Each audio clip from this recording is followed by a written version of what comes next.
Bonjour et bienvenue à tous.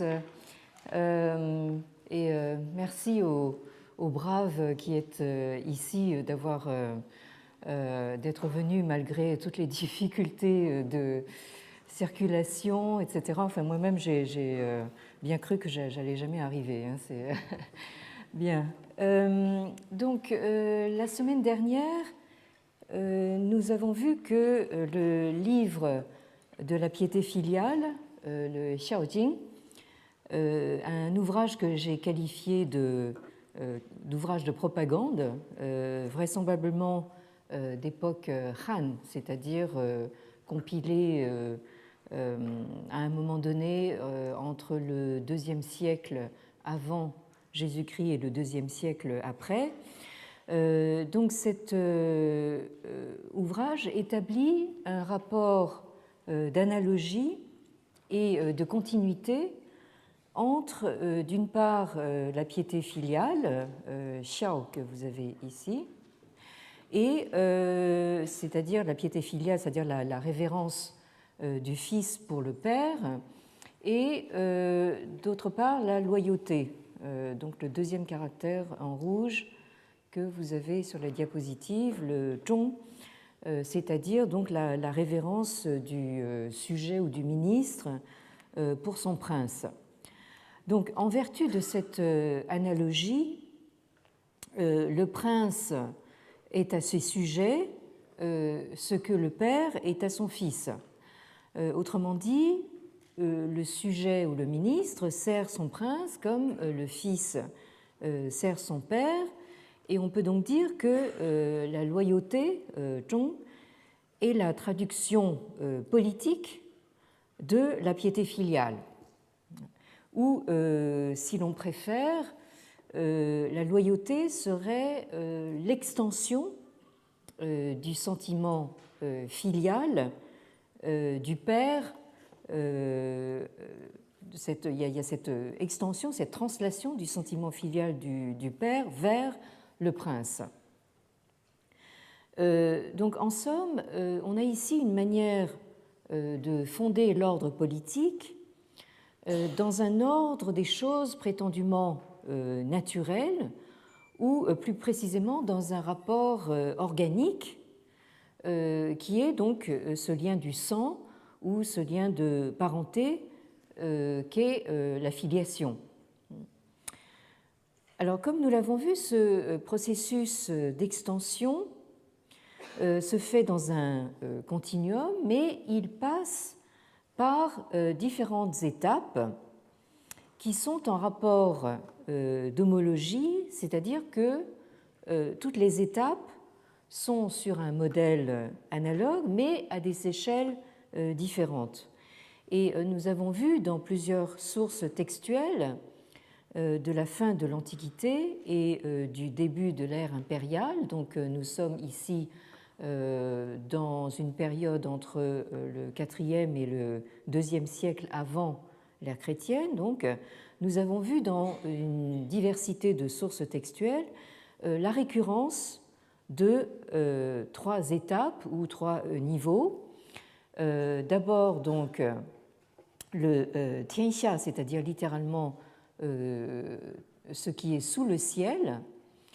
Ensuite, le guo, c'est-à-dire le pays. Et enfin, en troisième lieu, tia, la famille. Alors, contrairement à ce qu'on pourrait croire de prime abord, la différence d'échelle entre ces trois niveaux n'est pas dictée par des considérations purement spatiales ou géographiques. Elle est en fait d'abord dictée par des contraintes ritualistes. Et ceci apparaît de manière très claire dans ce passage du traité des rites qui concerne le devoir de vengeance d'un fils filial, d'un fils pieux, dont le père ou la mère a été assassiné. Alors évidemment, ce n'est pas ce qu'on souhaite, même à son pire ennemi, mais enfin, ce sont des choses qui arrivent. Hein. Donc, votre père ou votre mère a été assassiné, et donc en tant que fils pieux, au nom donc de la piété filiale, vous avez le devoir de venger votre parent défunt en cherchant donc à tuer à son tour donc le meurtrier de votre parent. Donc, dans ce passage du traité des rites, le Li Ji toujours, au chapitre Tangong, dans la première partie du chapitre, à la section 53, vous avez donc ce dialogue fictif entre un disciple et Confucius. Donc, Zixia 问于孔子曰：“居父母之仇，如之何？” Donc ce disciple Zixia demande à maître Kong, c'est-à-dire Confucius, comment un fils doit-il se comporter vis-à-vis donc du meurtrier de son fou père ou de sa mo, de sa mère. Et la réponse du maître de Confucius, Fu Ziyue, 请山枕干，不是，夫与共天下也。欲助世朝，不反兵而斗。Donc le maître répond ceci. Donc le fils doit qinshan, c'est-à-dire dormir littéralement sur la paille, dormir sur une natte de paille, donc pour indiquer en fait une sorte de de couchage très provisoire. Donc il doit dormir sur la paille et zhengan, c'est-à-dire prendre son bouclier comme oreiller. Autrement dit, en fait, il est toujours prêt à la vengeance. Bushi, donc il ne doit pas assumer de charge, c'est-à-dire occuper de poste pour rester totalement disponible, justement. Et là, la phrase qui nous intéresse ici, c'est Fu yu gong tian xia ye, c'est-à-dire donc il ne doit pas littéralement partager avec le meurtrier le même monde sous le ciel, c'est-à-dire donc il ne doit pas en fait laisser s'installer la situation où donc le fils qui a perdu son parent, son père ou sa mère, et le meurtrier donc de son père ou de sa mère, il ne doit pas laisser justement cette situation où les deux hommes en fait sont dans le même monde. Autrement dit, il doit y en avoir un qui doit quitter le monde. Et Yu Zhu Shi Chao, c'est-à-dire donc si le fils rencontre le meurtrier au marché ou à la cour, donc ce sont deux endroits où en principe on n'est pas armé, c'est-à-dire il ne doit pas avoir à retourner chercher son arme, mais doit pouvoir donc to, c'est-à-dire provoquer le meurtrier au combat sur le champ. Donc là, en fait, quand il s'agit du meurtre du père ou de la mère, le devoir de vengeance est absolu, immédiat et permanent tant que la vengeance n'est pas tirée. Deuxième question, donc toujours du disciple, Yue, 请问据昆弟之仇，如之何? Donc, quel comportement adopter vis-à-vis du meurtrier de son frère aîné ou cadet? Donc là, la question porte non plus sur le meurtre du père ou de la mère, mais sur le meurtre d'un frère. Réponse, Yue, 是 夫于共国，贤君命而使，虽遇之不斗. Donc la réponse c'est que celui qui a perdu son frère peut assumer une charge, mais pas dans le même pays que le meurtrier.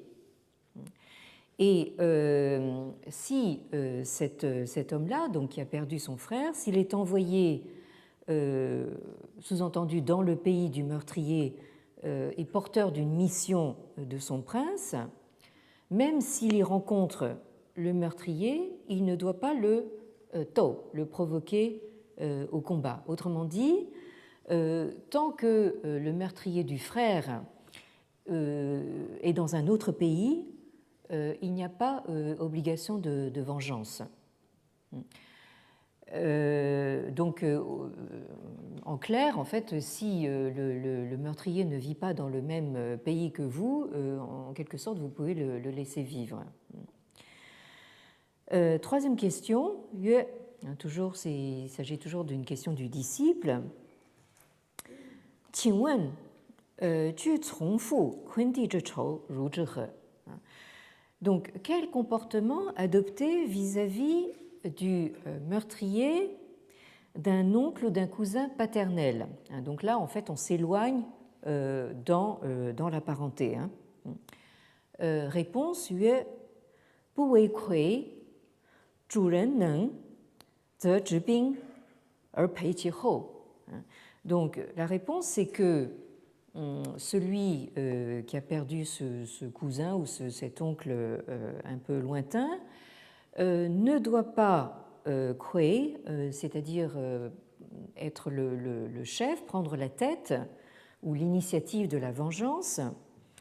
主人能, c'est-à-dire si le principal concerné, c'est-à-dire donc le fils de l'oncle ou du cousin assassiné en question, donc si le principal concerné est en mesure de le faire, donc cet homme se contente de Zhibing, de prendre son arme et de le suivre derrière, Peichiro, c'est-à-dire de le suivre derrière, c'est-à-dire en second. Il ne fait que seconder donc le principal concerné, mais il ne prend pas lui-même l'initiative. Donc ici, dans ce texte, ce qui est tout à fait frappant, c'est que les trois niveaux, c'est-à-dire Tianxia, donc le monde sous le ciel, Guo, le pays, et Jia, la famille, sont déterminés par le degré du lien de parenté entre un homme et son parent assassiné. Donc si je récapitule, si c'est donc le père ou la mère, ils ne partagent pas le même ciel. Autrement dit, il n'a de cesse qu'il ne venge la mort de son père ou de sa mère en recherchant et en tuant le meurtrier. Si c'est le frère, donc il peut laisser le meurtrier vivre, mais dans un autre, à condition que ce soit dans un autre pays.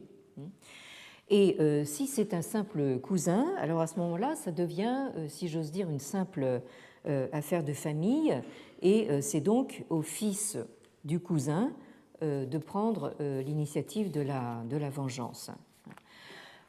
Donc nous avons ici une pratique de ce qu'on appellerait ailleurs la vendetta, sous une forme ritualisée à l'extrême. Alors, quand je vous disais que le ritualisme n'exclut pas nécessairement la violence et les effusions de sang, là nous avons un bon exemple. Donc, les traités rituels s'accordent pour dire que la vengeance est une obligation morale liée à la piété filiale et que le degré d'obligation de vengeance est directement proportionnel au degré de parenté, donc entre la victime du meurtre et son vengeur. Et donc, nous avons ici une relation qui est conçue exactement sur le modèle des rites de funérailles et de deuil sur lesquels nous nous sommes arrêtés.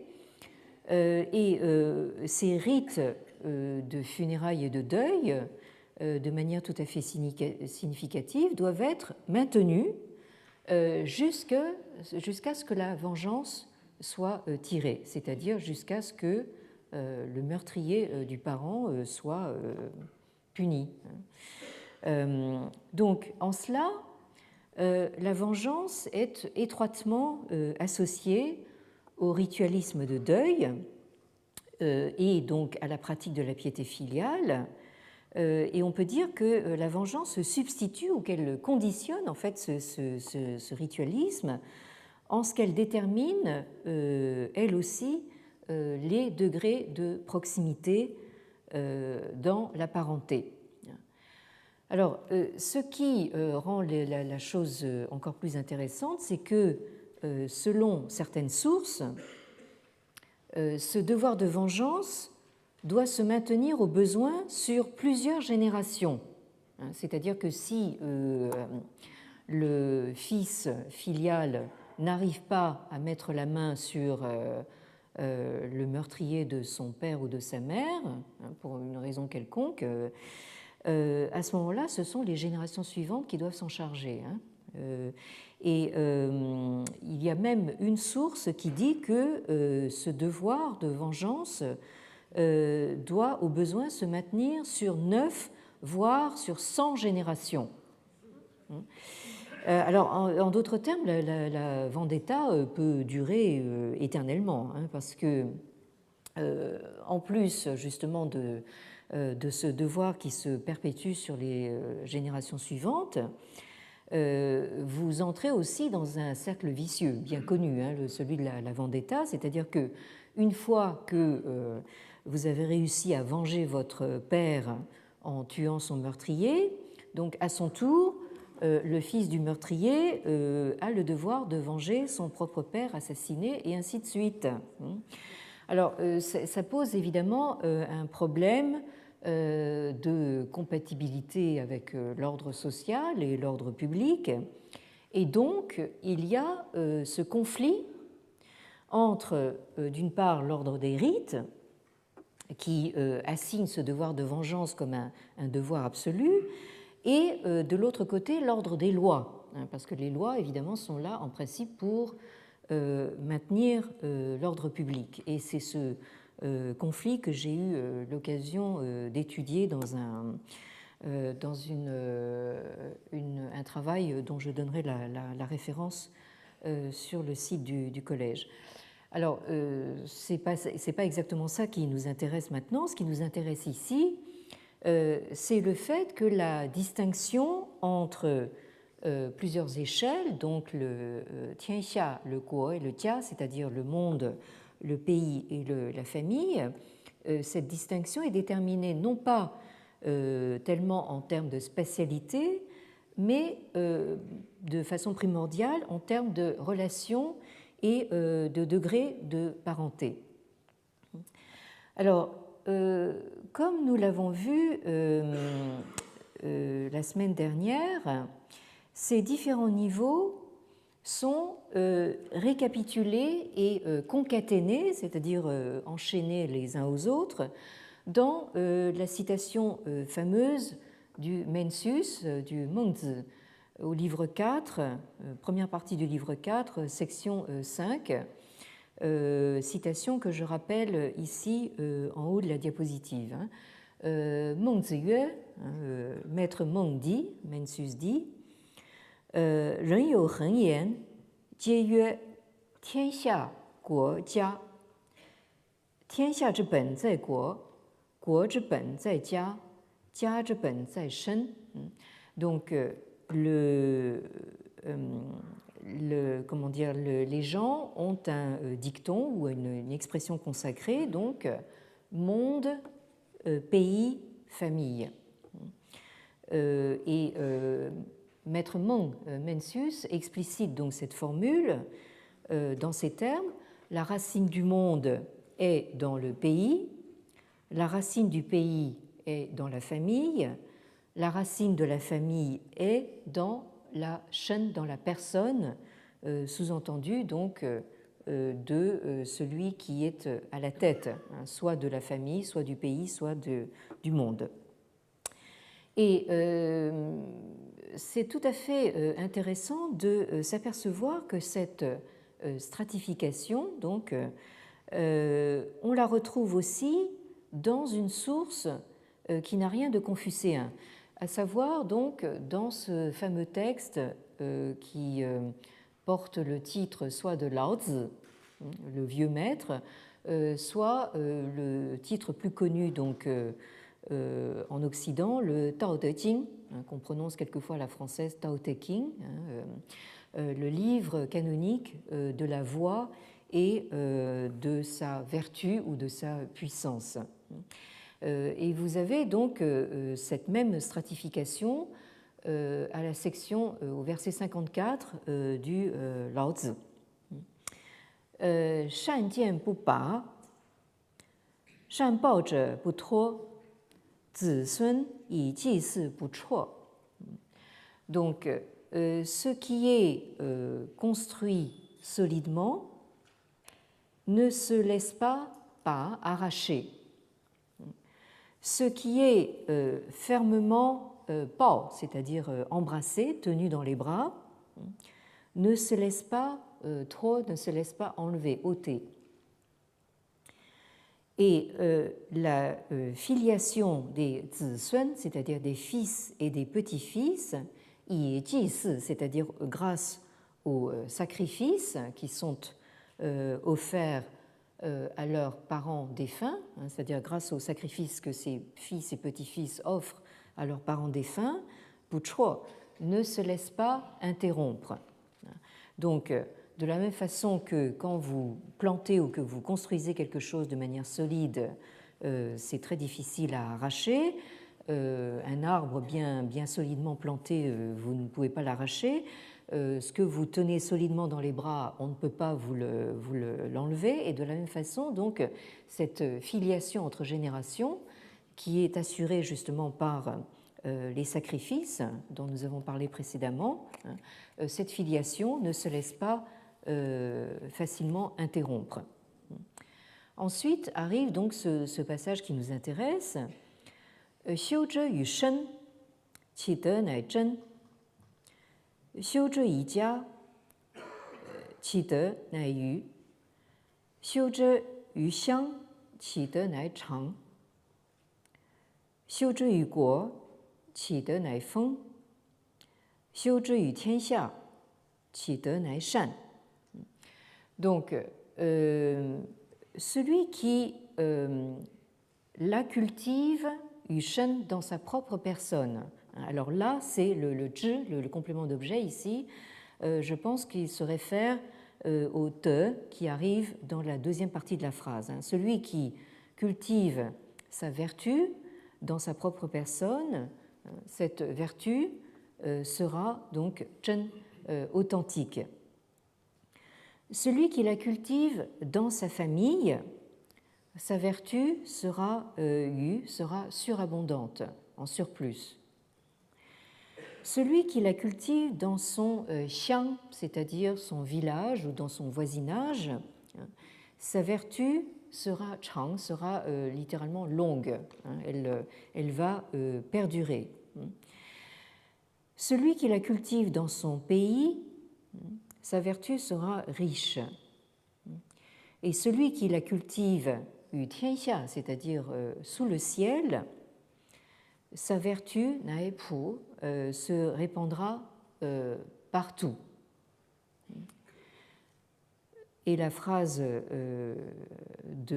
finale, donc, ku yi shen guan shen, yi jia guan jia, yi xiang guan xiang, yi guo guan guo, yi guo guan guo, yi tianxia guan tianxia.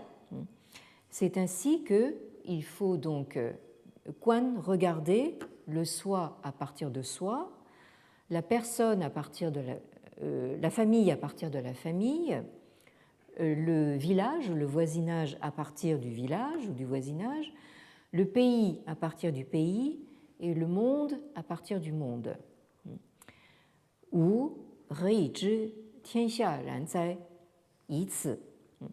Et moi, comment est-ce que je sais qu'il en va ainsi du monde sous le ciel, yi ci, comme ça, ou bien de là où je suis. Alors, ce yi ci final, vous le retrouvez à plusieurs reprises dans le Laozi et également dans le Zhuangzi. C'est cette, comment dire, cette espèce de retournement, ce fameux retournement taoïste, très caractéristiquement que vous trouvez dans les sources taoïstes, c'est-à-dire tout simplement en étant là, en regardant le monde de là où je suis. Alors, dans cette source non confucéenne, vous retrouvez ce même type de stratification entre la personne, la famille. Vous avez en niveau intercalaire donc le voisinage ou le village, ensuite le pays, ensuite le monde. Mais ici, au lieu d'instaurer une continuité entre ces différents niveaux, ce que préconise le Laozi, c'est de regarder chaque niveau à partir du point de vue de chaque niveau, c'est-à-dire donc, comme le dit cette phrase finale, donc de considérer la personne à partir de la personne, la famille à partir de la famille, et ainsi de suite. Alors, dans les sources confucéennes, on insiste au contraire sur justement le lien de continuité qu'il y a entre ces niveaux. Alors, l'idée que ces trois niveaux, monde, pays, famille, prennent ultimement racine dans le shen, c'est-à-dire dans la personne de celui qui est à la tête, que ce soit le père ou le souverain, le prince, cette idée se retrouve, comme on l'a vu, dans le long développement qui constitue le début de ce texte canonique qu'on appelle la Grande Étude, le Daxue, ce début que nous avons lu la dernière fois. Et je remercie l'auditeur, je ne sais pas s'il est ici, mais l'auditeur qui a eu la gentillesse à la fin du cours de la semaine dernière de venir témoigner de sa familiarité avec ce début de la Grande Étude en me récitant ce début en prononciation vietnamienne. Ça vous montre que ce texte a connu une fortune considérable, non pas simplement dans le monde proprement chinois, mais aussi dans les aires culturelles voisines comme la Corée, le Japon et aussi le Vietnam, et ceci jusqu'à une date très récente apparemment, puisque cet auditeur en a été vraiment le témoin direct. Donc, cette grande étude à laquelle donc, nous avons consacré un volume entier qui vient de paraître sous le titre Lecture et usage de la grande étude, le succès de ce petit texte qui tient, je vous le rappelle, sur une double page imprimée, le succès qui s'est confirmé à la fois dans l'espace, comme je viens de le dire, largement en dehors donc, du monde proprement chinois, et aussi dans le temps, puisque c'est un texte que non seulement les lettrés chinois se sont appropriés pendant des siècles, mais aussi les lettrés coréens, japonais, vietnamiens. Donc le succès de ce petit texte s'explique certes par sa concision, mais aussi paradoxalement du fait de formulations extrêmement répétitives de ces fameuses constructions en sorite que je soulignais la dernière fois. Alors les sorites, c'est cette construction rhétorique du type si A alors B, si B alors C, si C alors D, etc. Ces sorites que vous trouvez dans la partie introductive dans l'Antiquité pour faire briller la lumière de la vertu partout sous le ciel. On commençait par ordonner son propre pays. Pour ordonner son propre pays, on commençait par régler sa propre maison. Pour régler sa propre maison, on commençait par se perfectionner soi-même, etc., etc. Alors, une telle construction, de toute évidence, à visée mnémotechnique, c'est-à-dire pour faciliter la mémorisation, contribue donc à créer cet effet de continuité et de succession ordonnée.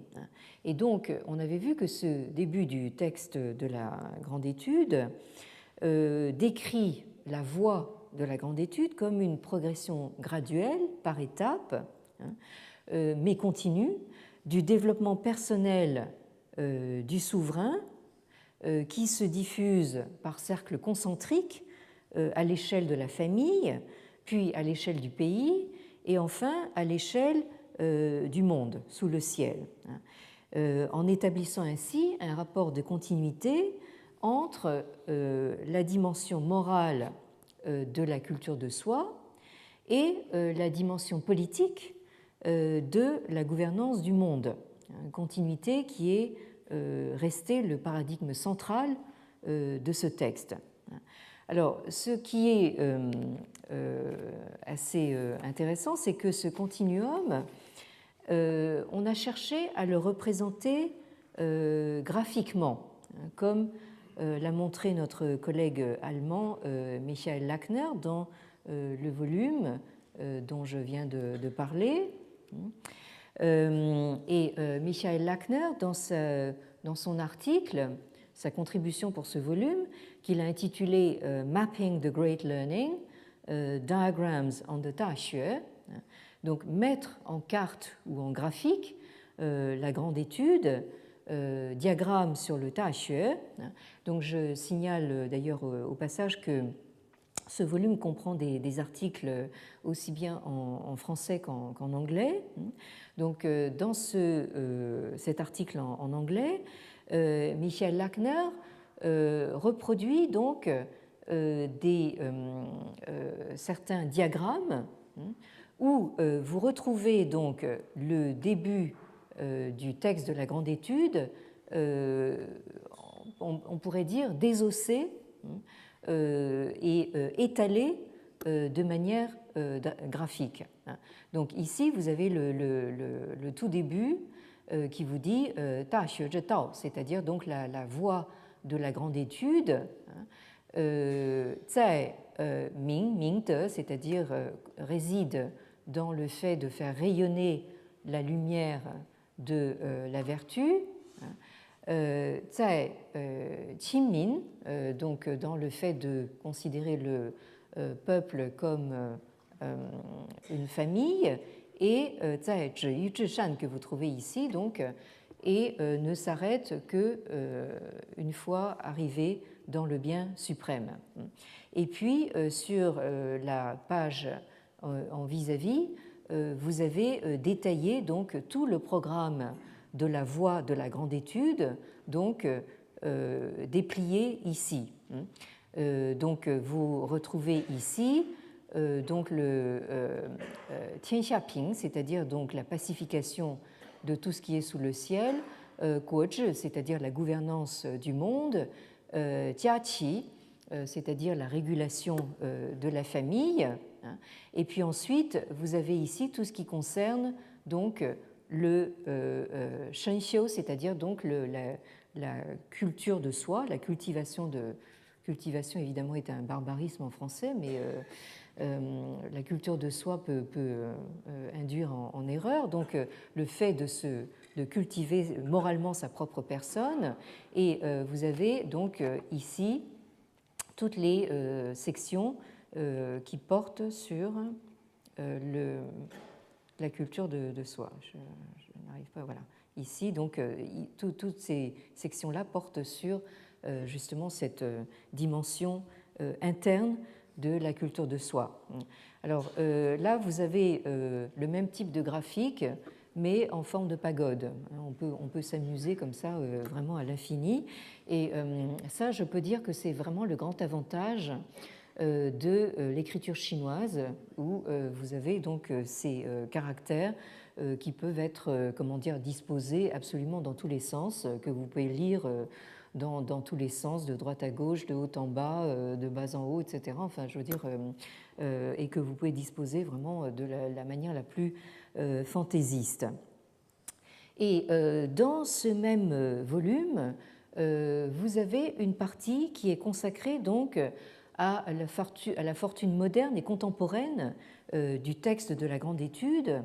Et vous avez donc un article que nous devons à Sébastien Bilyou qui nous montre que les formules de la grande étude sont encore usitées aujourd'hui, puisqu'on les rencontre dans certaines pratiques religieuses et même des pratiques sectaires. Alors le mot sectaire ici est employé sans aucun jugement de valeur, donc dans certaines sectes religieuses que vous trouvez notamment à Taïwan et maintenant également en Chine continentale. Et Sébastien Bilyou fait ceci dans sa contribution qu'il a donnée en anglais, même si Sébastien Bilyou est un collègue tout à fait français, donc communication qu'il a intitulée donc Qijia, The Great Learning Ideal of Family Regulation in a Contemporary Syncretistic Religious Context, ce qui signifie donc Qijia, c'est-à-dire l'idéal de la régulation de la famille ou la mise en ordre de la famille selon la grande étude dans un contexte contemporain de syncrétisme religieux. Et Sébastien Bilyou donc fournit la reproduction donc d'une page de cet ouvrage compilé donc pour les besoins justement de ces pratiques religieuses, un ouvrage qui s'intitule le Bai Xiaojing, c'est-à-dire donc le livre canonique des 100 exemples de piété filiale. Vous vous rappelez peut-être que nous avions vu que dans l'histoire de la Chine impériale étaient apparus en fait ces ouvrages d'édification morale intitulés donc c'est-à-dire donc les 24 exemples de piété filiale dont on trouve également des éditions illustrées. Ici, vous avez donc le Bai Xiaojing, donc ce livre canonique des 100 exemples de piété filiale qui, et c'est ça qui nous intéresse ici, met en relation donc d'une part le Xiaojing, c'est-à-dire le livre de la piété filiale, et d'autre part le Daxue, donc la grande étude. Alors, vous avez ici donc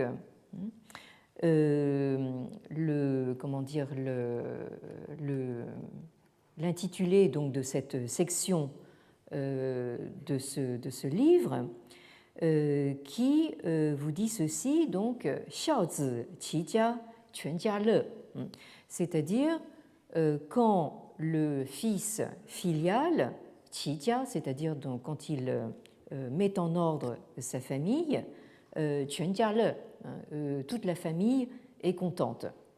Donc là, vous avez quelque chose de tout à fait amusant, c'est-à-dire donc la combinaison donc d'une formule qui est extraite d'un texte canonique, celui de la grande étude, cette allusion au fils filial qui met en ordre sa famille, et le Quanjia Le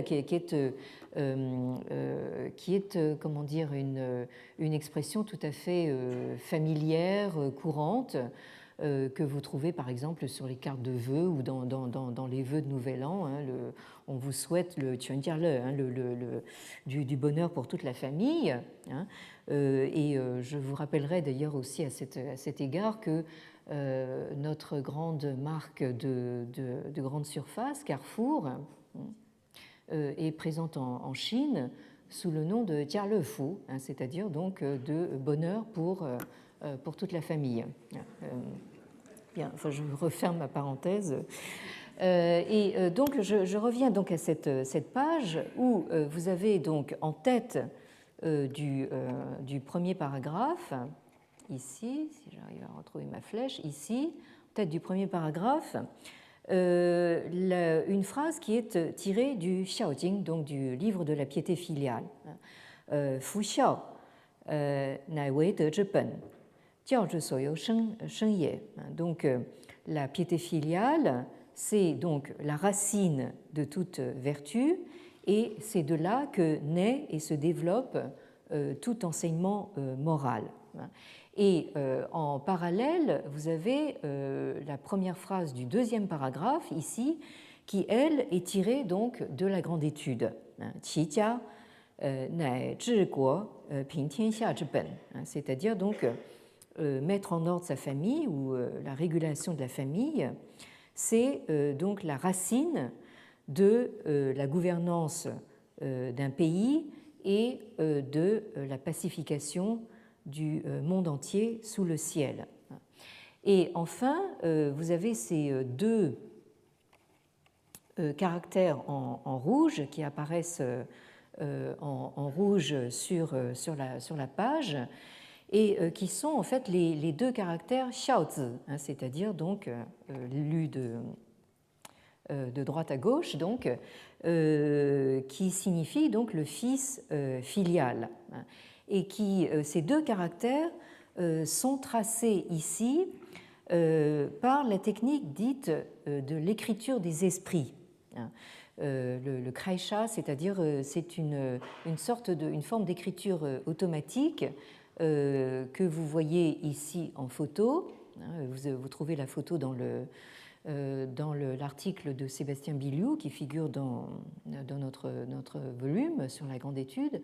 Et vous voyez ici donc des jeunes filles pratiquer donc cette écriture des esprits.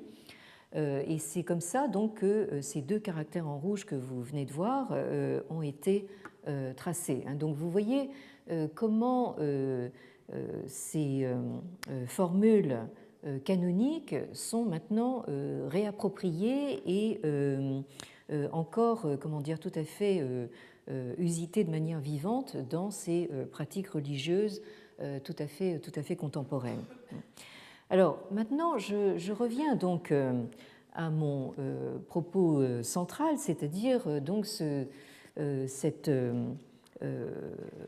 cette idée d'un continuum qui est rendue par le fait que la famille est perçue comme une extension de l'individu et le pays comme une extension de la famille, puisque le prince est à ses sujets ce que le père est à ses fils. Il n'y a donc pas de solution de continuité entre éthique et théorie politique.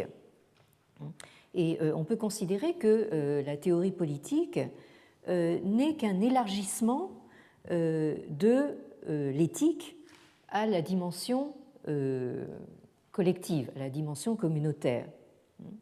Et on peut dire ainsi que le pouvoir et l'autorité du prince, donc en chinois Jun, est converti en ascendant moral de l'homme exemplaire ou de l'homme de bien, dans la terminologie confucéenne, c'est-à-dire le Junzi. Donc vous avez, même dans la terminologie, une forme de continuité. L'idéal moral, selon l'enseignement confucéen, c'est littéralement le fils du prince, c'est-à-dire quelqu'un qui fait preuve de noblesse morale. Et au fond, l'idéal serait une sorte d'identification de l'homme de bien avec le prince, d'où justement cette communauté de termes. Et de la même façon, donc, la notion clé du gouvernement confucéen ne refuse de se présenter comme la notion de pouvoir, mais voudrait justement se présenter comme la notion d'harmonie rituelle. Alors, bien entendu, nous sommes dans une représentation idéale, voire idéaliste, qui, je pense, n'a jamais trouvé d'illustration dans la réalité historique. Mais nous sommes ici vraiment dans cette utopie confucéenne, selon laquelle donc le charisme personnel du Jun, du prince, possède donc une sorte d'efficace du sacré par sa capacité naturelle et invisible d'harmonisation des rapports humains.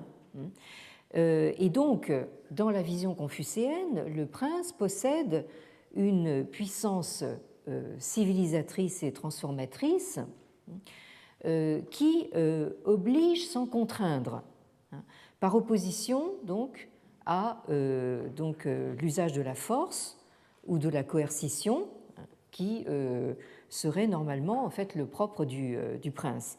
Donc vous avez ici une opposition entre ces deux formes d'exercice d'une sorte de pouvoir. Donc vous avez le pouvoir brutal en quelque sorte de l'imposition de la force, qui est constamment dans la tradition de la pensée politique confucéenne, donc qui est constamment opposée donc à cette autre forme de puissance morale charismatique du prince, qui n'est pas là pour opprimer ou pour forcer, mais pour transformer, dans le sens d'une harmonisation. Donc le prince est là en fait pour éduquer ces sujets, et donc au fond l'harmonie ou l'obtention du vivre ensemble sans en arriver à s'entretuer, c'est censé donc être assuré par l'imitation du modèle qui est donné en principe par le prince, plutôt que par une conformité à des normes ou à des principes posés a priori. Et ce qui est tout à fait intéressant, c'est que même le régime communiste, qui est jusqu'à nouvel ordre encore en vigueur en Chine populaire, se targue de privilégier donc la rééducation par rapport à la répression pure et simple. Alors évidemment, ça ne nous rassure pas tellement quand on sait que la rééducation se passe dans des camps de sinistre réputation, donc à tel point qu'on se demande si on ne préfère pas la répression. Mais enfin, bon, toujours est-il que dans le discours officiel, donc, il y a cette mise en avant, donc dans un régime qui en principe n'a rien de confucéen, donc ce principe de rééducation. Alors, ce principe d'éducation ou de rééducation, vous le voyez apparaître dans cette fameuse citation des Entretiens de Confucius au livre 12, à la section 17, que nous avons déjà rencontré, que je vous relis ici. Donc, Ji Krangzi wen Zheng yu Kongzi. Donc, Ji Krangzi, c'est un homme fort qui est en position de force au pays de l'eau, c'est-à-dire le pays natal de Confucius, donc une forme d'usurpateur en quelque sorte, et qui vient demander conseil sur l'art de gouverner, Zheng, à Maître Kron. Et Kongzi Duiyue, donc Maître Kron Confucius, de répondre Zheng Zhe, Zheng Ye. Donc ici, gouverner, c'est tout simplement remettre droit. Et là, même sans lire le chinois, vous verrez donc que ce terme traduit par gouverner comprend comme composante principale cet autre terme qui se prononce de la même façon en chinois moderne et qui veut dire droit, qui indique la rectitude. Donc, autrement dit, pour gouverner, il n'y a pas de recette, ou il n'y a pas de technique. C'est juste il s'agit juste en fait de donner l'exemple par sa propre rectitude. Et ce qui est confirmé par le reste de la phrase, donc zi shui zheng, shu gan bu zheng. Donc, si vous, en tant que prince, vous menez le peuple par la rectitude, qui osera donc justement se comporter de façon non droite, qui osera donc se comporter en fait en dehors de la rectitude. Alors c'est donc ici l'action ou le comportement personnel au fond du prince, de ce Tun qui doit se confondre avec le Tun, l'homme de bien, qui enclenche en quelque sorte le processus de l'exemplarité, c'est-à-dire l'extension du modèle par imitation. Et c'est donc cette exemplarité qui procède du centre et qui se répand par contagion de proche en proche, par cercles concentriques de plus en plus larges. Et cette extension peut arriver donc à l'échelle même du pays, voire de l'humanité entière. Alors, cette image de l'influence morale du souverain qui se développe et se répand en cercle ou en ondes concentriques de plus en plus larges à mesure que le souverain lui-même grandit en tant qu'être moral. Donc, cette image met en scène la fiction d'une continuité, comme je l'ai dit, entre la culture morale du prince ou de l'élite, c'est-à-dire donc ce que vous avez ici, le Xiushen, la culture de soi, ou ce qu'on a appelé autrement le Neisheng, c'est-à-dire la sagesse intérieure. Donc cette culture de soi est mise en parallèle et mise en continuité avec donc le zhiguo, c'est-à-dire la gouvernance ou le contrôle politique du corps social, qu'on appelle également le waiwang, c'est-à-dire la royauté extérieure. Donc vous avez ici une façon, on pourrait dire là aussi assez graphique, de mettre en relation donc l'intérieur et l'extérieur, c'est-à-dire l'intérieur, c'est-à-dire cette culture morale de soi, et l'extérieur, c'est-à-dire donc cette diffusion de cette même éthique, de cette culture morale vers l'extérieur, c'est-à-dire donc à l'échelle d'un pays ou à l'échelle du monde. Et c'est précisément donc ce passage de manière continue qui est donc mis en scène au début de la grande étude. Alors, c'est tout à fait frappant de voir que cet idéalisme confucéen, cette utopie confucéenne, qui revient comme un leitmotiv dans le ritualisme antique, se trouve encore exalté aujourd'hui, notamment par celui qu'on pourrait considérer comme le prophète moderne de la foi confucéenne, un universitaire dont j'ai déjà cité le nom, qui est d'origine chinoise, mais qui a fait toute sa carrière donc aux États-Unis et qui maintenant est devenu un conseiller du prince en Chine, puisqu'il a son propre centre installé sur le campus de l'université de Pékin. J'ai nommé donc Tu Weiming. Tu Weiming qui a consacré donc un ouvrage à l'autre grande source canonique, à savoir le Zhongyong, ce qu'on traduit conventionnellement par le milieu invariable, et ce qu'il a choisi, lui, de traduire en anglais par centrality and commonality. Donc, il prend le parti de considérer Zhong et Yong comme deux notions distinctes. Donc, Zhong, la centralité, et Yong, la communalité. Alors cet ouvrage, il l'a intitulé An Essay on Confucian Religiousness, c'est-à-dire donc un essai sur la religiosité confucéenne. C'est un ouvrage qui est paru aux presses universitaires de l'Université d'État de New York en 1989. Vous retrouverez là aussi donc les références exactes sur le site. Alors, je cite Tu Weiming dans cet ouvrage, donc « Just as the self must overcome egoism to become authentically human, the family must overcome nepotism to become authentically human.